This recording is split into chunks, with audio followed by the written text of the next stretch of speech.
உழவர்களை பற்றி அந்த சார்ந்த வரிசை உழவரின் பெருமலை பற்றி பேசுகிறாங்க ஒரு ஜி. ஹலோ வணக்கம். வணக்கம் சார். உங்கள் நேம் சொல்லுங்கள். நேம் சொல்லுங்கள். அசோக். அசோக். அசோக் அதாவது அசோக் ஏன் மரத்தை நட்டார் நான் கேள்வி எப்போ டக்குன்னு சொல்லுங்கள். டைம் பாஸ்க்கு நட்டாருங்க. டைம் பாஸ்க்கு நட்டாரு பார்த்துங்க. இப்போ இருக்கிற யங்க ஜெனரேஷன் இப்போ தான் சொல்லிட்டு இருக்கேன். ஓகே பரவாயில்ல, நீங்கள் சொல்லுங்கள் உங்களுக்கு உழவரின் பெருமைகள். அதாவது நம் நாட்டின் முதுகெலும்பாக தட் சேம்பலை கொல்லி நாட்டின் முதுகெலும்பாக கருதப்படுற நம்ம விவசாயிகளை பற்றி அவங்களோட பெருமை பற்றி கொஞ்சம் 5, 6, 8, 10 மார்க்.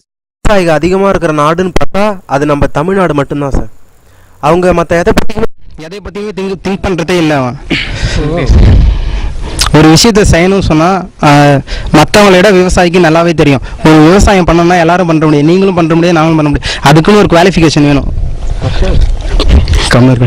சொல்லுங்க சொல்லுங்க. பழங்காலத்திலே மக்கள்லாம் இருந்திருக்காங்க. அவங்க பழங்கால அரசர்கள் எல்லாமே விவசாயிகளை தன் தெய்வமாக தான் நினச்சிருக்காங்க. ஏன்னா அவங்க நமக்கு சாப்பாடு போடுறவங்க. அதனால நம்ம மேலே இந்த இப்போ இருக்கிற ஜென்ரேஷனில் எல்லாரும் விவசாயம் செய்யணும்னு சொன்னா எல்லாரும் ஒரு நிமிஷம் யோசிப்போம். ஏன் யோசிக்கும் எனக்கு தெரியலங்க, சத்தியமே தெரியாது. நீங்கள் தான் சொல்லணும். சொல்லுங்க ஜி சொல்லுங்க.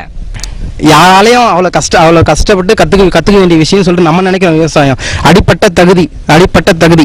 நம்ம 12வது 10வது படிக்கிறதுக்கு முன்னாடியே நமக்கு எல்லாருக்கும் ஒரு விவசாயம்னா எல்லாமே ஒன்று தெரிஞ்சிருந்தால் போதும், நம்ம எப்படி இருந்தாலும் போச்சுக்கலாம்.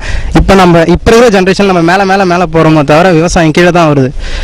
அந்த விவசாயம் அதை பற்றி தெரிஞ்சுக்கணும்னு சொல்லிட்டு தான் நம்ம முன்னோர்கள் எல்லாமே உழவர் திருநாள் சொல்லிட்டு அந்த தினத்தை வச்சுருக்காங்க நமக்காக. ஓகே தம்பி, ரொம்ப அழகாக சொன்னாப்புல, சூப்பராக சொன்னாப்புல.